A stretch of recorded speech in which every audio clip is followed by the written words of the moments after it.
was the summer after my senior year of high school, and I was staying over with a new friend who I really connected with. Her family was Jamaican like mine, and I just felt so safe and like very immediately at home.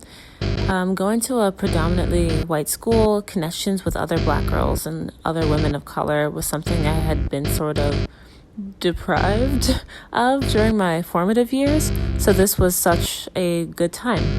We were singing together, making silly videos, we were watching bad movies, just genuinely being joyful and silly and enjoying each other's company. So Katie, her name, Katie and I walk into the living room to talk to her mother, only to find her speechless with the television on. And all three of us just stood in silence that just felt like it stung. And we watched footage of a car plowing through people who were peacefully marching in Charlottesville.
So later on, I see even more footage of white men and KKK members marching and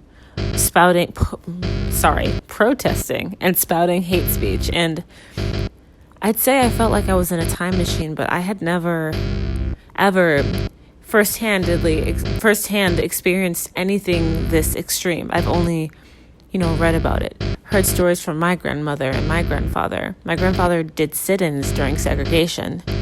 I felt like I couldn't breathe. These people feel like they have a voice.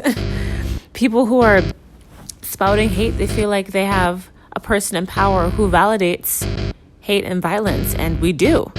I avoided getting my license, and I still hold my breath around police when I'm driving, just because of the state of where we are right now.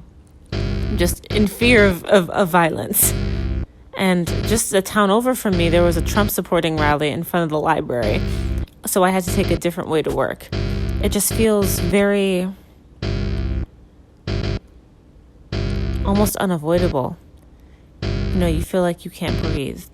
I felt like I was always drowning and always mourning and always crying and always scared. And it just feels like there's so much mistrust. And it's difficult to find a space as a woman of color where I can feel heard and feel safe. And, mindset really comes into play here, and shifting your focus onto what you can do and how you can spend your time. But it can get overwhelming not knowing what the day is going to be like for you as a person, but what kind of turn our country may or may not be making in terms of violence.